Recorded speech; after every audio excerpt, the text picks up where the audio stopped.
Hey, David, what would happen if you abolished the minimum wage? Okay, so there's been a lot of talk about a $15 minimum wage lately.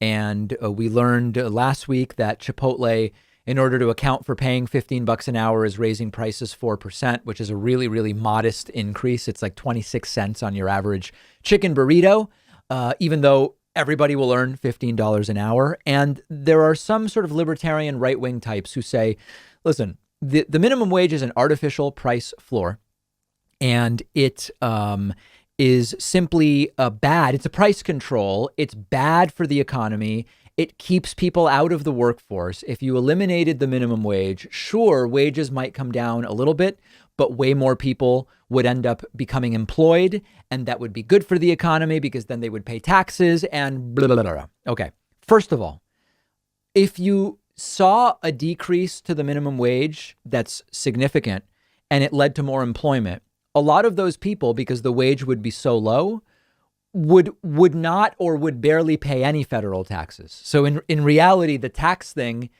may even be wrong, number one. Number two, we have a counterexample to this, okay?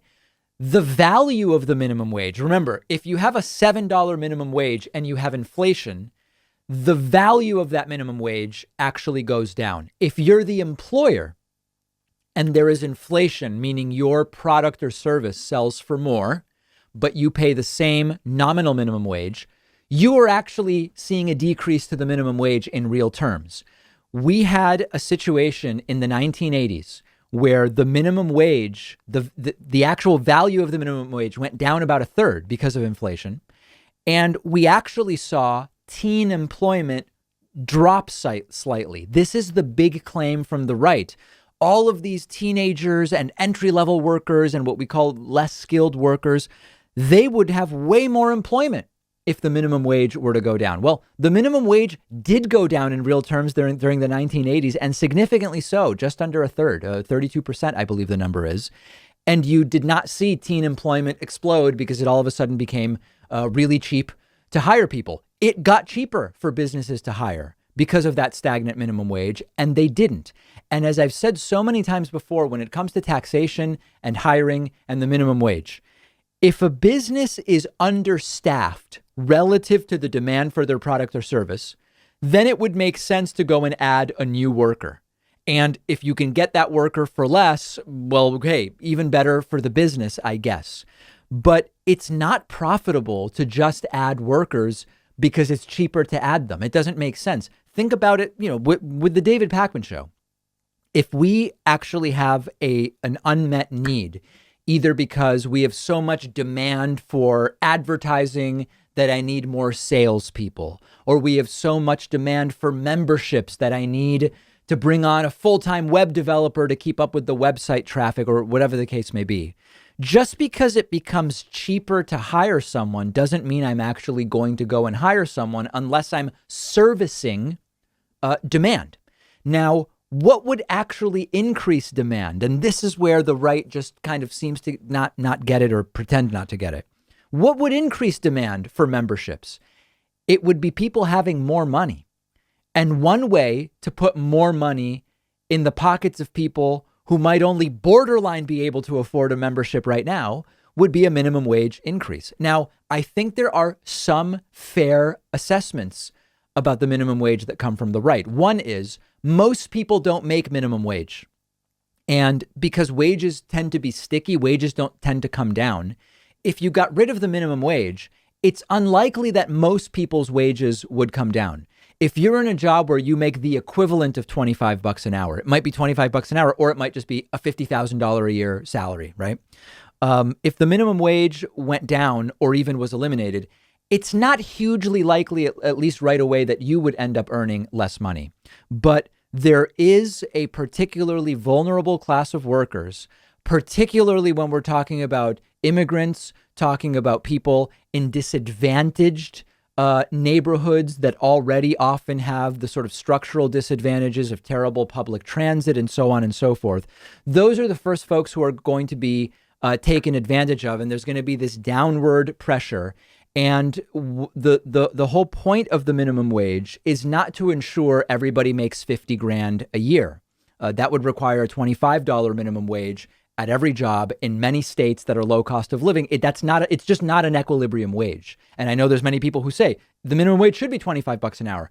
In rural Alabama, a $25 an hour minimum wage is out of equilibrium with business profitability and cost of living. In some big cities, that probably is the right minimum wage. But the point here is you are going to see the most disadvantaged and those with the least market power to advocate for themselves taken advantage of. Now, the right will then come back in and say, well, they can then organize and they can all agree we're not going to work for less than X, and they can push prices up and demand to be paid more.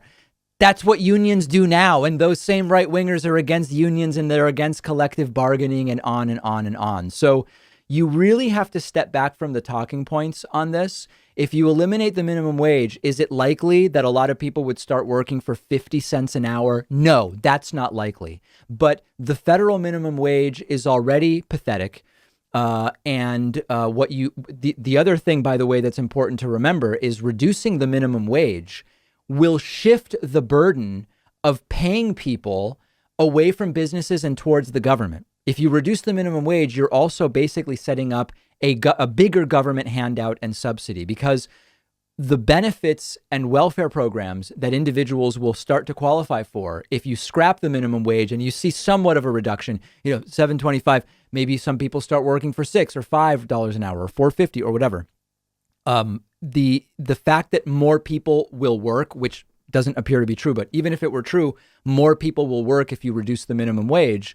Whatever they pay in to the government, you will lose because they will qualify for government welfare programs that cost the government money that come out of taxes anyway. So the point of the minimum wage is let's agree and establish some minimum that makes sense based on cost of living, based on equilibrium wages, based on what we consider to be a reasonable standard to set. We're not talking about a $50 an hour, $100 an hour minimum wage.